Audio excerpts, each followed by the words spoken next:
Bonjour, mon nom est Martine Langlois, je suis consultante en ressources humaines pour Empreinte RH. Aujourd'hui, je vous présente une capsule vidéo sur comment maintenir l'engagement de vos employés en télétravail. Depuis le début de la pandémie de la COVID-19, nous avons vécu beaucoup de changements, d'ajustements et on continue encore à s'ajuster. Le télétravail a connu un boom avec le confinement et selon les chercheurs, le télétravail devrait rester même après la pandémie. Qui dit télétravail en temps de confinement voulait également dire concilier le travail avec la famille. À se créer des espaces de bureau à la maison avec, pour certains, les moyens du bord.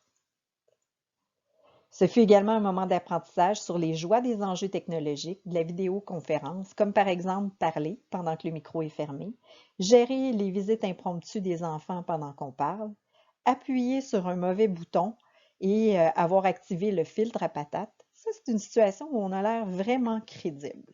On espère dans ces situations-là qu'on est avec une équipe qu'on connaît bien. Une autre situation aussi, oublier de fermer la caméra, ce qui peut amener des moments un peu loufoques ou gênants selon la situation dans laquelle on se trouve. Tout ça pour dire qu'en télétravail, ça prend à la base certaines conditions pour pouvoir être bien et productif. Un équipement adéquat, ordinateur, téléphone, connexion Internet, etc. Nous avons tous eu à nous adapter, leaders comme employés, et on continue à le faire. Ça amène un lot de défis et vous vous demandez peut-être comment on fait pour maintenir l'engagement de nos employés lorsqu'ils sont en télétravail, donc lorsqu'ils sont à distance. Comment les garder motivés, fidèles, performants et heureux. Quel est votre rôle dans tout ça et surtout comment faire? Quelles sont les actions à mettre en place? Cette capsule vidéo a pour but justement de vous guider, de vous donner des outils pour maintenir l'engagement de vos troupes en télétravail. Ce que je vous propose aujourd'hui, c'est de regarder ensemble c'est quoi les effets positifs et négatifs du télétravail. Donc, qu'est-ce que dit la recherche sur ces éléments-là? Par la suite, on va regarder c'est quoi l'engagement, comment on fait pour stimuler l'engagement de nos troupes, que ce soit en télétravail, mais vous allez voir également en milieu de travail, ce sont les mêmes éléments qui vont stimuler l'engagement de vos employés. Et à la toute fin, on va regarder des pistes d'action concrètes pour vous aider justement à mettre en place des moyens qui vont vous permettre de stimuler l'engagement de vos employés en télétravail. On regarde maintenant les effets positifs du télétravail. Donc, dans le télétravail, ce qu'on peut voir, ce que les études nous disent jusqu'à maintenant, c'est que les gens sont plus productifs, sont plus efficaces, la qualité du travail est meilleure et donc les gens sont plus performants. Le taux d'absentéisme est aussi moins élevé.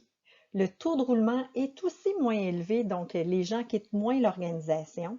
Ils ont plus de concentration, plus d'autonomie, plus de flexibilité. La motivation et la satisfaction est plus élevée aussi lorsque les gens sont en télétravail. Il y a moins d'interruptions, moins de distractions et le stress qui est perçu est moins élevé également. Parmi les effets négatifs, maintenant, on parle entre autres du premier élément qui est l'intensification du travail. On fait référence aux employés qui auraient tendance à utiliser le temps qu'ils utilisaient pour se rendre au travail, donc le transport, pour le consacrer maintenant à des activités, à leurs activités professionnelles. Donc, les employés se sentiraient redevables à l'organisation pour leur télétravail, donc ils verraient ça comme un privilège et fournirait davantage d'efforts, ce qui amènerait un surtravail ou encore un travail qui est envahissant puisqu'il travaille à différents moments dans la journée, soirée, fin de semaine, etc. L'autre élément qui revient aussi beaucoup dans les études, c'est le sentiment de solitude, d'isolement et d'exclusion aussi, qui serait associé par exemple à un manque de communication, de directives claires, que ce soit en termes d'objectifs, de critères d'évaluation. Donc, un sentiment d'être mis à l'écart et aussi qu'on leur proposerait moins de tâches ou de responsabilités qui sont intéressantes. Tout ça aboutirait à de l'incertitude et à de l'angoisse pour certains. Un autre élément aussi qui revient dans les effets négatifs, c'est la communication. Et là, on parle à la fois de la fréquence des communications, mais également de la qualité. Donc, les échanges seraient moins fréquents, le partage d'informations, de connaissances, de compétences aussi, qui serait moins important. Et au niveau de la qualité des échanges et des discussions, ça aussi, ce serait de moindre qualité. Donc, à la fois avec les collègues ou encore avec le supérieur immédiat. Donc, il y a un manque d'interaction informelle ou spontanée. Toutes les discussions qu'on a au coin de bureau ou encore de corridor, au coin de la table, donc à la machine à café, tout ce type d'information-là, d'interaction, on l'a plus quand on est en télétravail et tout ça peut nuire à la communication, à la coopération dans l'équipe. Donc, forcément, ça amène également un sentiment d'isolement qui peut aller pour certains jusqu'à un sentiment d'exclusion. Donc, ces éléments-là peuvent avoir un impact négatif sur la performance du télétravail. Il y a d'autres éléments aussi qu'on ne regardera pas ensemble aujourd'hui, mais il y a d'autres éléments, d'autres effets négatifs qui sont en lien avec le télétravail. Ces effets négatifs peuvent avoir un impact sur les effets positifs. Donc, si on ne s'occupe pas des effets négatifs du télétravail, ils peuvent venir modérer les effets positifs. Par exemple, ils pourraient avoir un impact sur la satisfaction, la qualité de travail, la performance, la motivation. Donc, il faut en prendre considération et intervenir adéquatement pour contrer ces effets. Nous en parlerons un peu plus loin dans les pistes d'action. Donc, un des moyens à mettre en place qui est recommandé à la fois dans les études et aussi souhaité par les employés, c'est d'avoir un équilibre entre le télétravail et le travail dans les lieux physiques. Donc, par exemple, 2 jours au travail et 3 jours en télétravail ou vice-versa. C'est un moyen pour contrer les effets négatifs et en même temps maximiser les effets positifs du télétravail. C'est donc une formule plutôt gagnante. Donc maintenant, comment on fait pour maintenir l'engagement de nos employés ou encore optimiser l'engagement de nos employés en télétravail? Ce qu'il faut savoir, c'est qu'il existe différentes formes d'engagement, mais selon les études scientifiques, la forme qui engendrait le plus de bénéfices positifs est celle de l'engagement affectif ou l'engagement de cœur. Alors la question à se poser, c'est comment on fait pour stimuler ou maintenir l'engagement affectif de nos employés en télétravail? Selon les études, il y a des facteurs clés qui favoriseraient le maintien ou encore qui favoriseraient l'engagement d'une équipe de travail et ça, à la fois pour les employés qui sont sur les lieux de travail ou encore les employés qui sont en télétravail. Et le développement de cet engagement-là affectif, elle serait principalement attribuable à des expériences positives en milieu de travail. Et dans les expériences positives, on fait référence à la perception de soutien, à la perception de justice, à la nature du travail et également au style de leadership. Donc, ces 4 facteurs-là, on va les regarder plus en profondeur dans les prochaines diapositives. Ces 4 facteurs-là ont un impact direct sur l'engagement affectif de vos employés. Donc, j'attire votre attention sur le mot perception.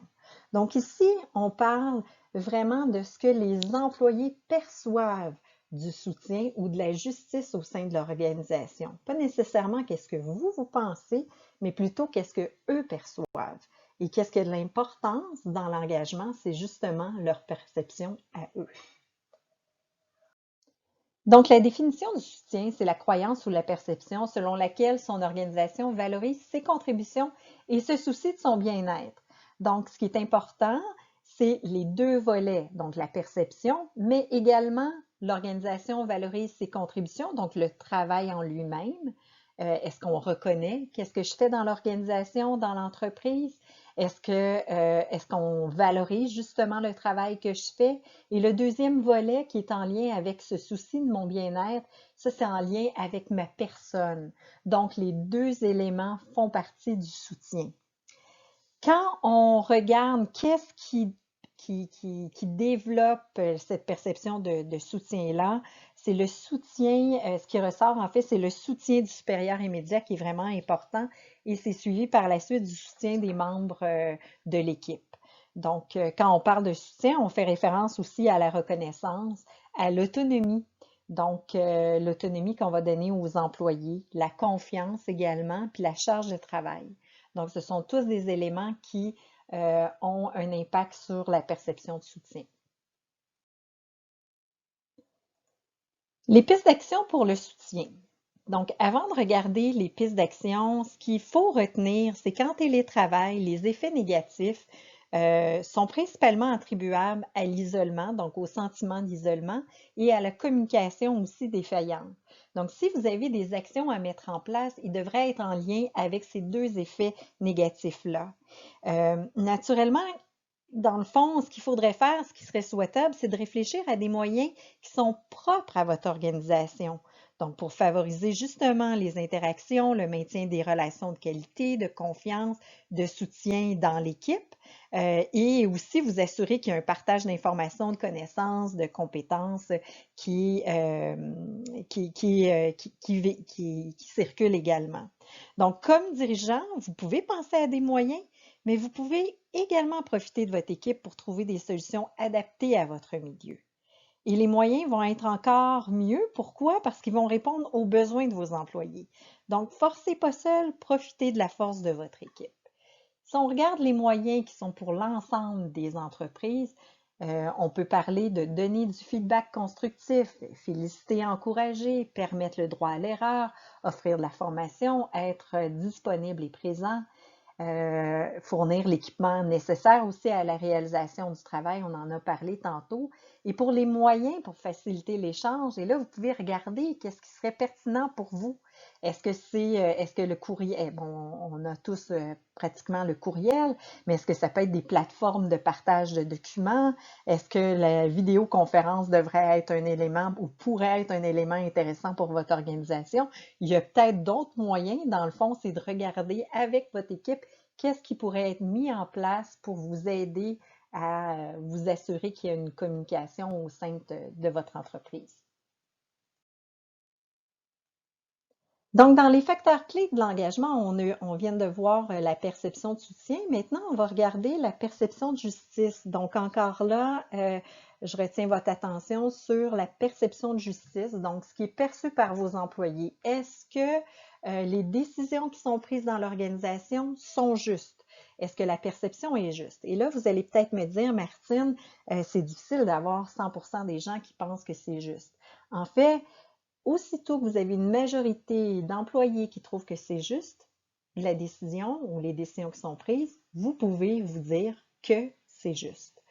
Il y a quelques formes, en fait, il y a 3 formes de justice, on ne rentre pas en détail, mais ce qu'il faut retenir, c'est que les décisions, donc à la fois les décisions qui sont prises, est-ce qu'elles sont justes? Est-ce que les procédures, la façon, la démarche qui est utilisée pour certaines décisions, est-ce qu'elle est claire? Est-ce qu'elle est comprise par les employés? Est-ce qu'elle est perçue comme justement? Et de quelle façon aussi on a transmis l'information aux employés. Donc, vraiment la qualité de l'information qui est véhiculée. Donc, véhiculée avec respect, mais une bonne qualité de l'information qui est donnée. Donc, ce sont des éléments clés qui ont un impact direct justement sur la perception de justice. Maintenant, si on regarde les pistes d'action sur la justice, entre autres, les éléments que je vous ai mentionnés comme exemple, c'est vraiment d'avoir des outils, un cadre, un guide qui vous permet de bien encadrer le télétravail. Donc, ça peut être de développer des politiques de soutien, d'accompagnement du télétravail, encore là, comme je le mentionnais, claires, concrètes, justes, s'assurer de la qualité de l'information aussi qui sera diffusée aux employés. Donc, ça fait partie des éléments de justice. Pour vous aider justement, il y a un guide intéressant qui est tout chaud, qui a été fait par l'Ordre des conseillers en ressources humaines agréés. C'est un kit d'encadrement du télétravail à la fois pour l'employeur et l'employé. Vous avez ici sur la diapositive, vous avez le lien Internet justement où vous pouvez télécharger le document. Donc à la fois pour les gens qui sont membres, mais également pour les gens qui sont non membres. Donc il y a plein d'informations, une petite mine d'or, plein d'informations qui peuvent vous aider justement à développer votre guide.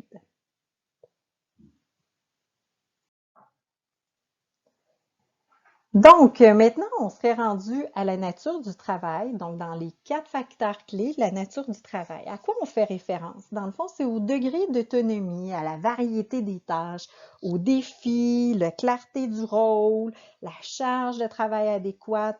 Donc, quand on parle de nature du travail, on fait vraiment référence à ça. Et comment ça va se manifester en télétravail? C'est en laissant le soin, entre autres, à vos employés, à vos employés d'organiser leur travail comme ils souhaitent, de le déléguer tout en développant d'autres moyens pour évaluer la performance. Donc, les études démontrent que les effets positifs du télétravail sont surtout présents quand les employés se sentent soutenus et appuyés par le supérieur immédiat, puis ils seraient aussi plus performants lorsqu'ils sont moins contrôlés par le supérieur immédiat. Donc, la confiance est un élément essentiel. Les employés ont besoin d'avoir de l'autonomie, une autonomie qui est en lien avec leurs compétences. Ça veut aussi dire d'être soutenus et d'avoir des directives qui sont claires.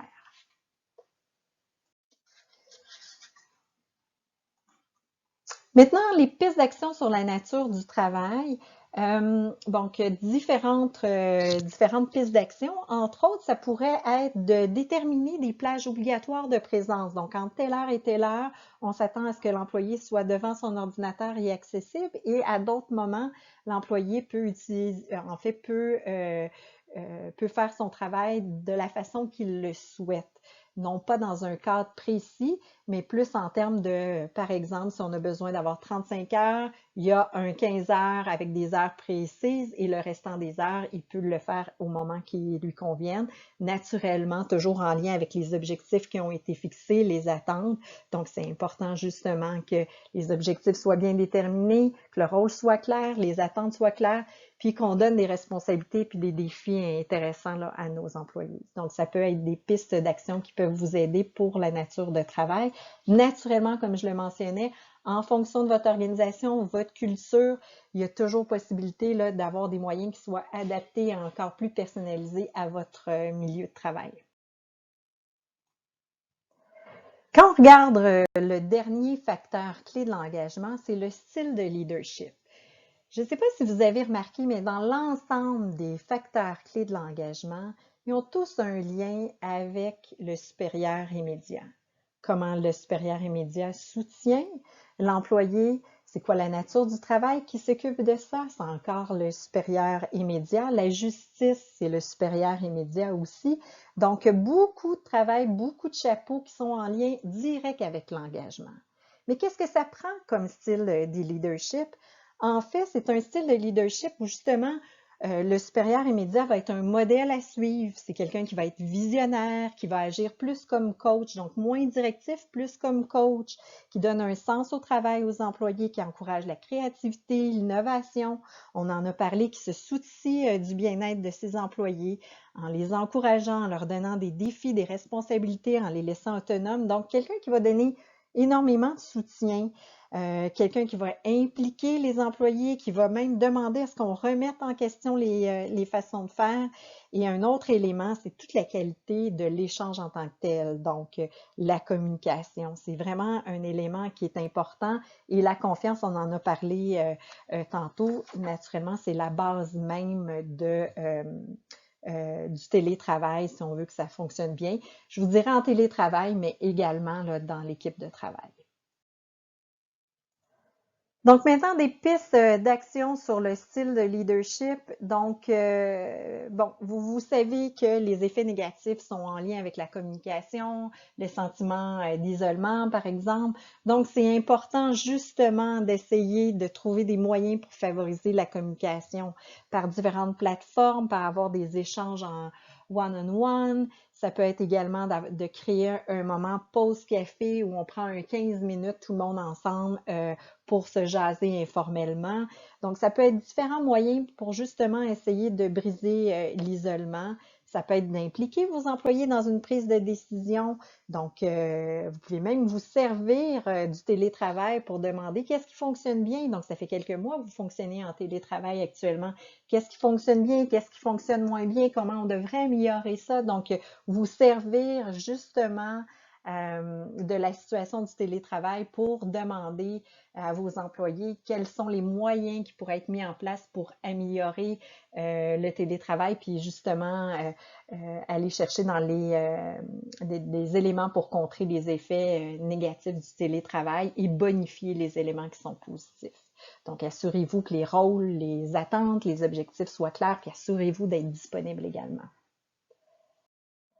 Donc, en résumé, pour contrer les effets négatifs puis optimiser les effets positifs sur le télétravail, euh, ce que vous devriez mettre en place, c'est vous appuyer sur les 4 facteurs clés qui stimulent l'engagement. Et ces 4 éléments-là, c'est des éléments qui sont béton. Ça fait des années, une vingtaine, si c'est pas une trentaine d'années, que les chercheurs travaillent sur l'engagement et c'est les éléments qui ressortent à chaque fois. En travaillant sur ces éléments-là, avec les moyens qui sont adaptés pour votre entreprise, c'est certain que vous allez avoir les résultats que vous voulez obtenir. Je vous remercie et j'espère sincèrement que cette capsule vidéo vous aidera.